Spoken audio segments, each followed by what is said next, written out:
An out-of-the-blue reunion with Kojiro and Mari had brought Nariko new hope that her actions would not be damned by history, not that anyone but her presumed that they would be.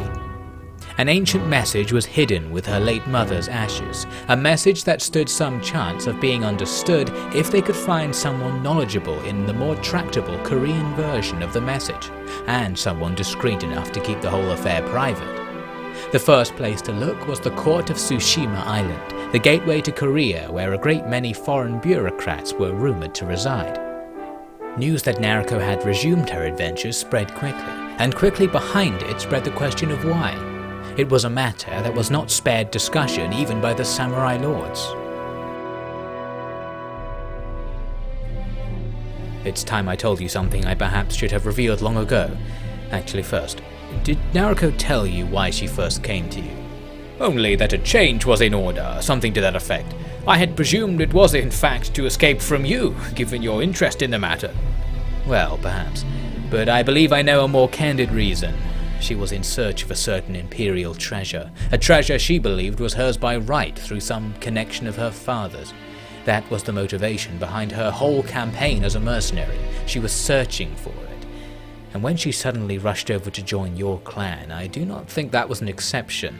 There is a certain man who knew the treasure's whereabouts and nature, a man who has proven impossible to break on the matter, but we know he told Nariko about it, and we know she came to you immediately after. Do you see my line of reasoning here? You mean to say that I was the treasure? Not quite. Rather that the treasure was something you had, perhaps not knowingly. Tell me, did anything go missing when Nariko left you? I gave her gifts, weapons and armor, nothing of note. And the only things she took were things she brought with her in the first place. Anything unusual there? There was a box, a cremation memorial from her family. She asked me to keep it in the Tenshu when she got here, and again asked for it back the day before she announced she was going. Can you be confident it was from her family? If she's walking around with the ashes of the Emperor, then that will be quite a concern for us all. But there were no ashes of the Emperor. We both saw what happened to him. Oh, yes. Well, I just hope it all plays out as innocently as you tempt me to expect. I appreciate what you did all this time, though. You didn't have to keep her just because of me. No trouble. She was rather good. I guess that was your problem with her, eh? Something like that. I'm sure I'll come across her again if she's back in business. Though if she has a brain, she'll steer clear of me. But keep your agents on her. If she does anything unusual, I need to know. It's fine. She's an honest girl with a little too much energy, that's all. She cares not for your lands or mine. She's of no birth, and rather less of a man than the people like. Let her have her fun. You might be right. On to more masculine matters then. How fares the campaign against the Uesugi? Ah yes, about that.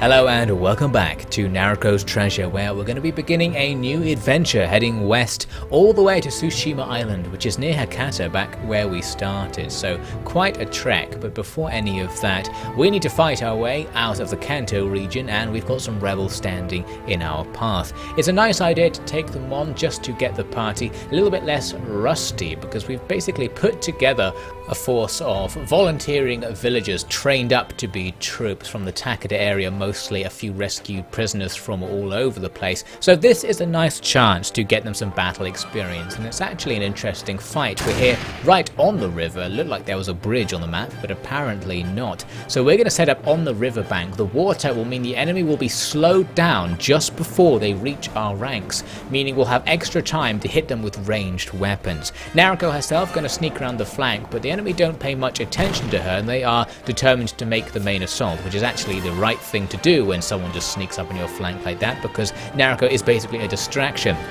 moving in close and poking with her Yari. She manages to get some of their attention, but others going to complete their assault through the river and up into melee against our troops. Unfortunately, the enemy's red armor is pretty much identical to ours, so it's pretty confusing, hard to tell what's going on, but a melee has broken out, which means our troops are going to be in danger. Nariko going to do her best to support this fight, coming in from behind and taking down enemies with the long reach of her Yari, nice and easy. You can see that I almost attacked someone on my own side, getting them confused in this crazy mess of red armor. But very quickly, enemy forces start falling back. Their morale broke, and from there, victory was easy. We did lose one soldier in the fight, with the enemy losing over 50 and providing us with massive amounts of loot, which we will use to fund the party's development even further.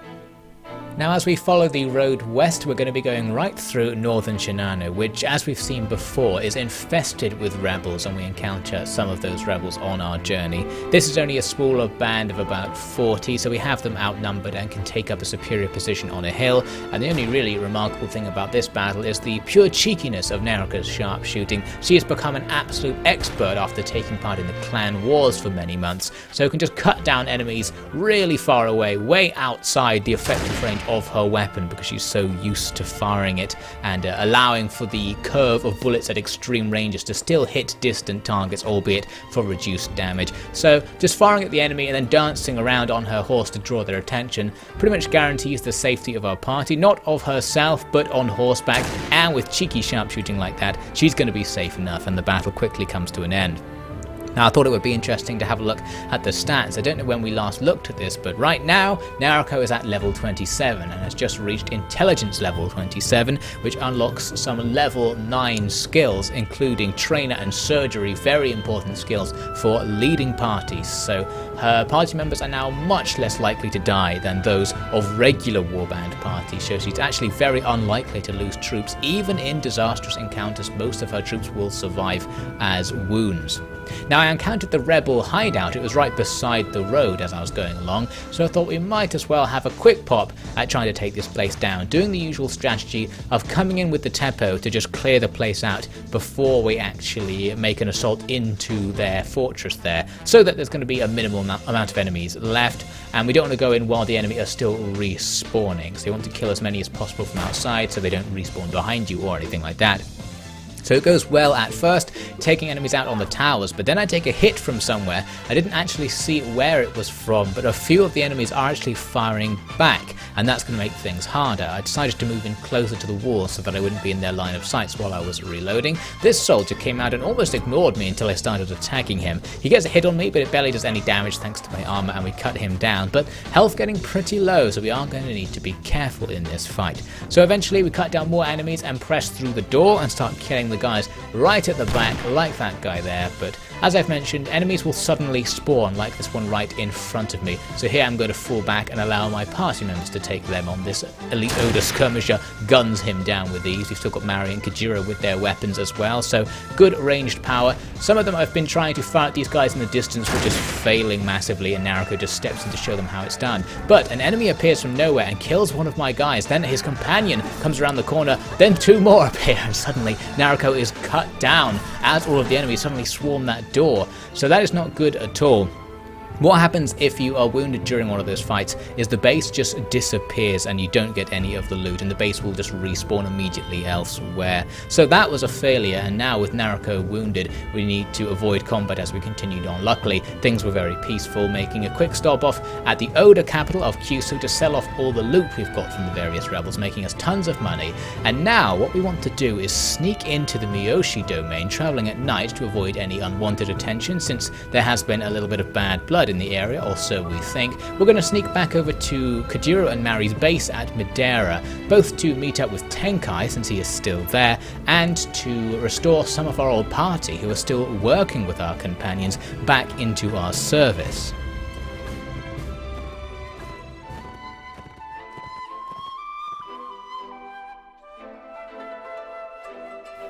No way! Lady Nariko, is that you? Yeah, it's her. Managed to drag her back for an apology, right, Nariko-chan? Everyone... I knew exactly what I was going to say, but... Would you like me to explain? No, I should do it. Where did you go, my lady? What happened? What was this all for? It was all for a selfish dream of mine. I lied to you all. Well, I guess I'll tell you the whole thing. My new troops need to hear it too. I want everyone to know what I'm fighting for, and to decide if they can find reasons to fight with me knowing the truth.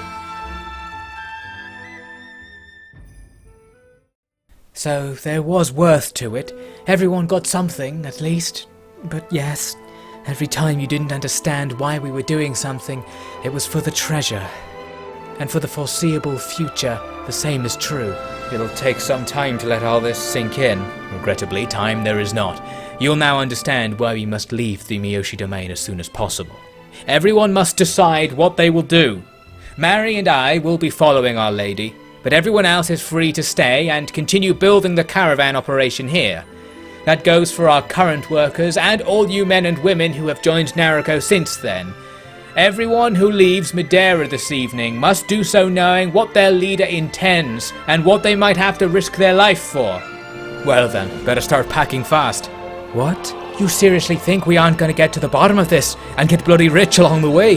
Who cares what all that was for back then? It worked for us, and it worked for you. And how would we live with the regret of not following you now? Besides, Mary needs her maidens. And it looks like I haven't been given a choice in the matter. A good show all round then. Anyone else up for answers and coin? Everyone.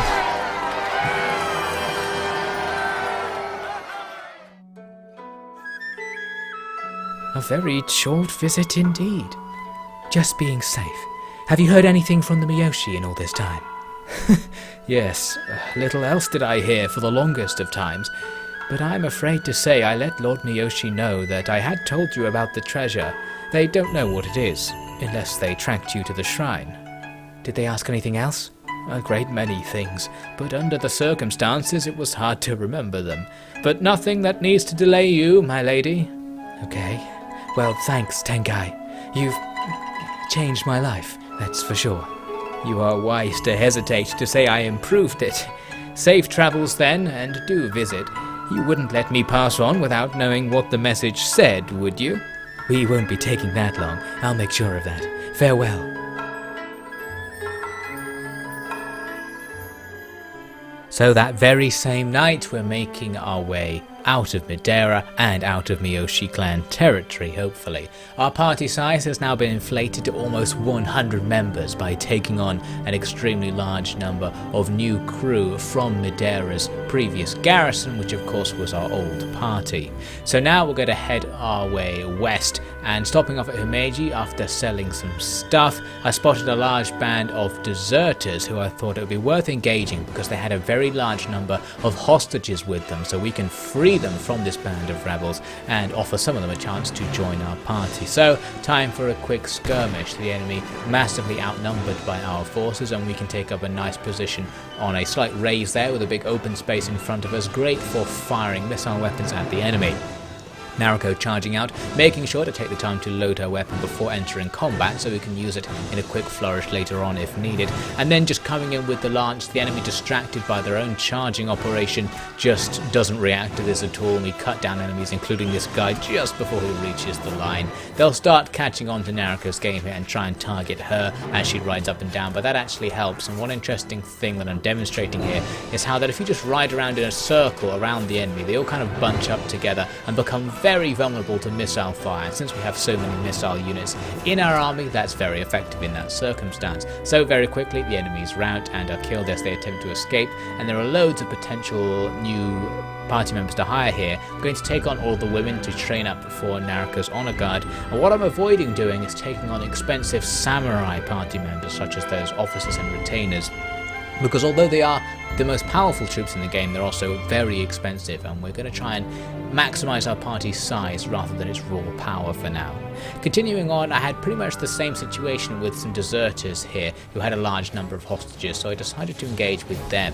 But this one's going to be a little bit more problematic. There's not very many of them, but they're mostly samurai and they're mostly cavalry, and that means they arrive at our ranks way before we had time to form up. They're right on us in this night battle. Nariko rides forward and cuts one down, but is immediately smashed off her horse herself, hit by couch lance damage, taking almost 200 points of damage to her health. No armor is good enough to avoid a wound there, so while she is down, the party is going to have to fight on.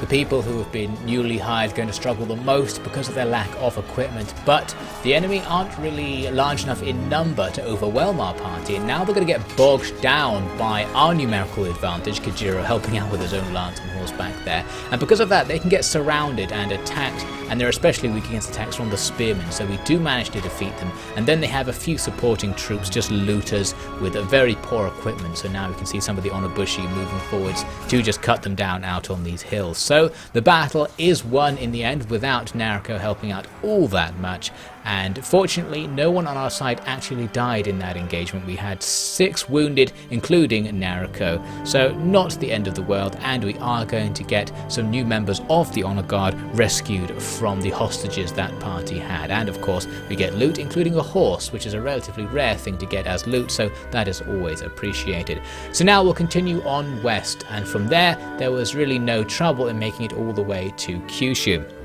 Interestingly, we see that Hakata, previously controlled by the Otomo clan, has been taken by the Shimazu clan. I'm just having a look at the state of the island. The Razoji are back where they were before, but the Otomo are down to 1 town, having lost Hakata and having lost a castle to the Chosokabe from the island off to the east. So overall, it seems the political situation has changed somewhat, and Hakata's economy happens to be in tatters as a result. I'm going to speak to my master smith to find out what's been going on. My lady, by my weary eyes, is that you? It is indeed. You received my message? I did. It sounds like quite the adventure you've had. I am relieved to hear you are safe. When your friends told me you were gone, I feared something terrible had happened. I thought something had, but perhaps not. How is business here? I saw the clan banners have been changed. Not without trouble. Shimazu clan men looted half the city. We were fortunate to be spared. But after all that, things are slow. They always were slow, but, well, you understand. Is it still hard to get iron? More so than ever. War makes the land routes hard, and the foreign ships don't come anymore. Pirates, they say. Pirates? What kind of pirates? The very same you kindly removed for us last year. They returned, and returned in full force. They set up bases on the islands to stop any ships from arriving. Would that include Tsushima Island?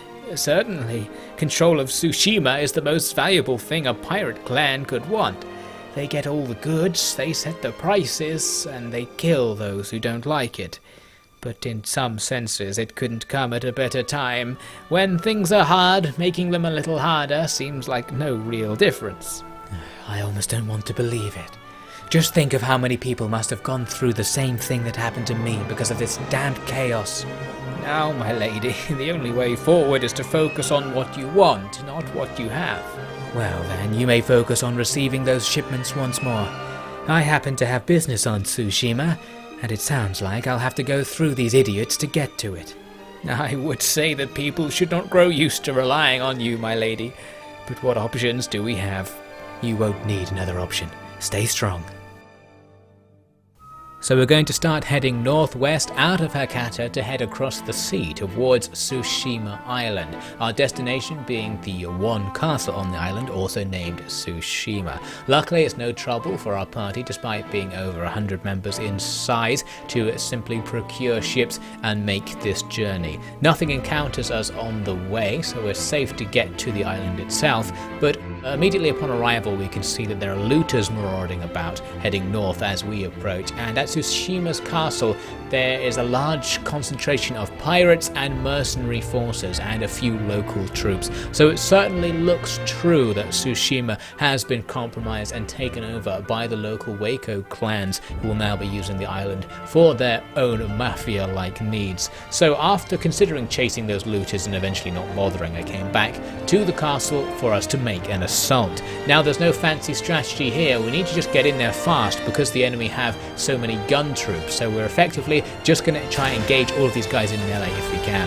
I'm starting off by attempting to form some semblance of a formation, getting my people in lines just before we advance so that individual soldiers are less likely to be isolated, but we've only got a very limited amount of time we can do that because of the gunners, as I said, and because the enemy are actually charging out to meet us. So the melee is going to start right now, and it's actually going to be pretty chaotic as our men weren't in a proper formation and the fences on either side of this road are splitting things up even more. So now it's time for a brawl as both sides just charge in and fight ferociously. I think I saw Kojiro go down there as Nariko hacks and hacks at the crowd, taking down the lightly armoured pirates with a single blow, meaning we can make quite fast progress, being so aggressive and just pushing forwards and constantly attacking, never stopping, never even allowing the enemies a chance to attack, and suddenly we find ourselves in the doorway. Advancing into the fort, I immediately get shot, luckily taking it on my chest armor. It doesn't do too much damage, so we can advance on. And now, as these enemy missile troops are reloading, they can't stop us from advancing to melee range, where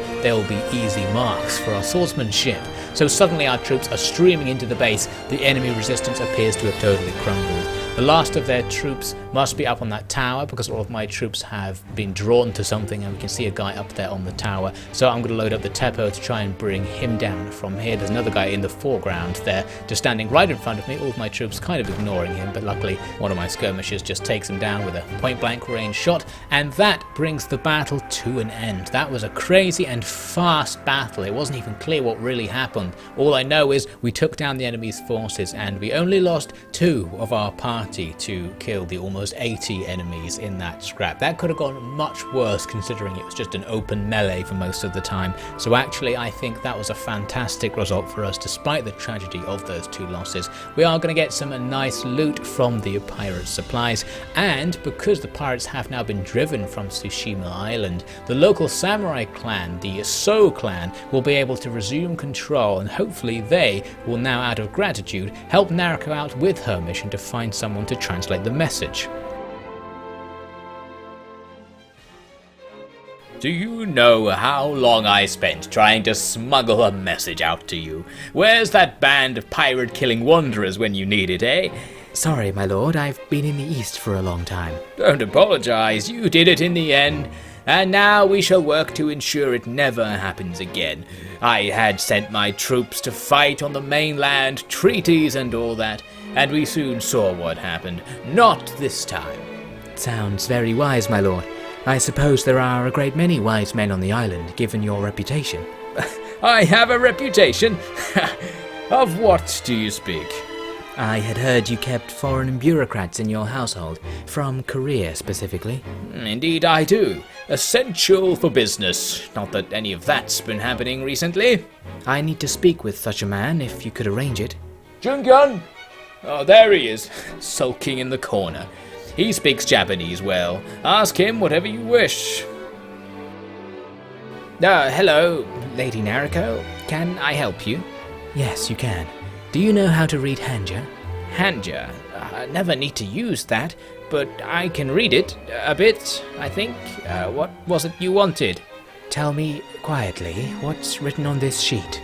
Okay, it's not exactly. Are you sure this is Hanja? Not really. Can you read it or not? I think I could read it if I had my old manual. This isn't really the sort of thing we use, ever, but sometimes you encounter it. I just need to check a few things and maybe it would come back to me. And how long is that going to take? Perhaps if you gave me, say, a week or 2?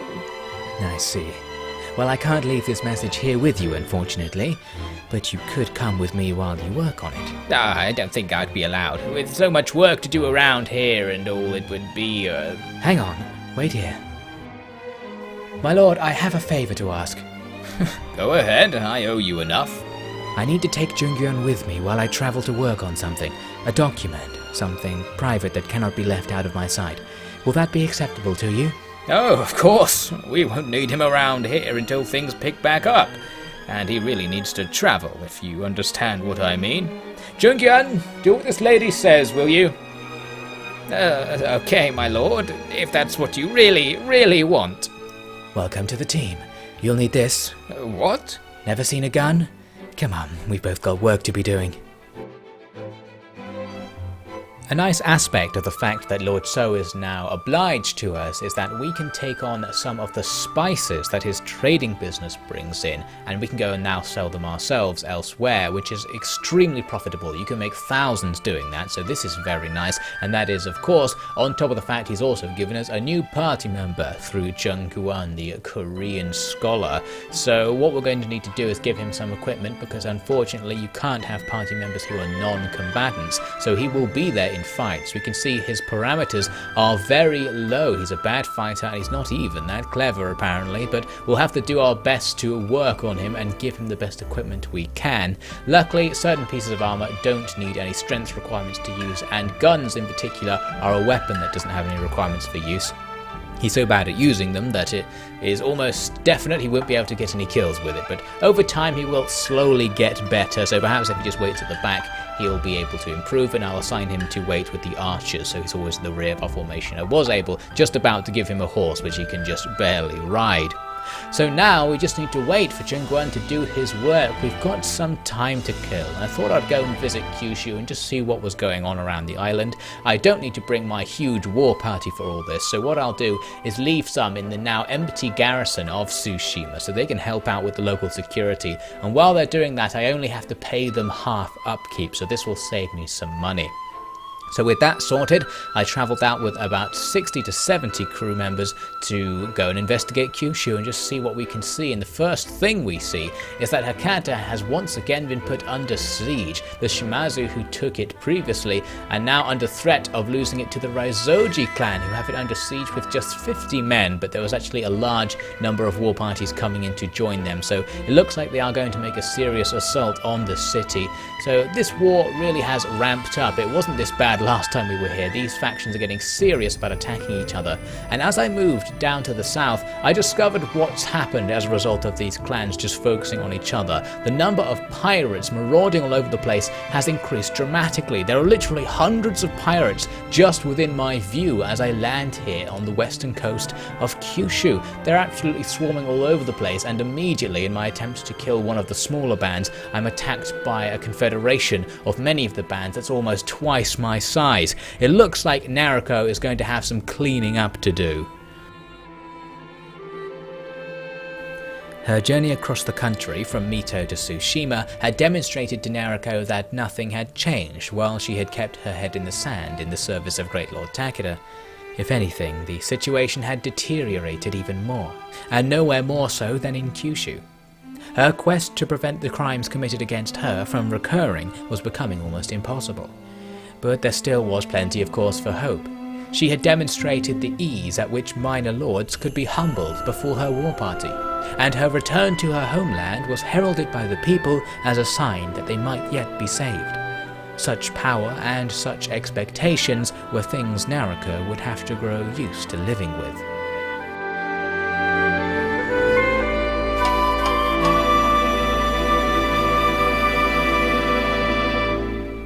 Thanks for watching. We'll be making some familiar patrols around Kyushu as Jung Yun works hard to provide us with some new clues on the next episode of Nariko's Treasure.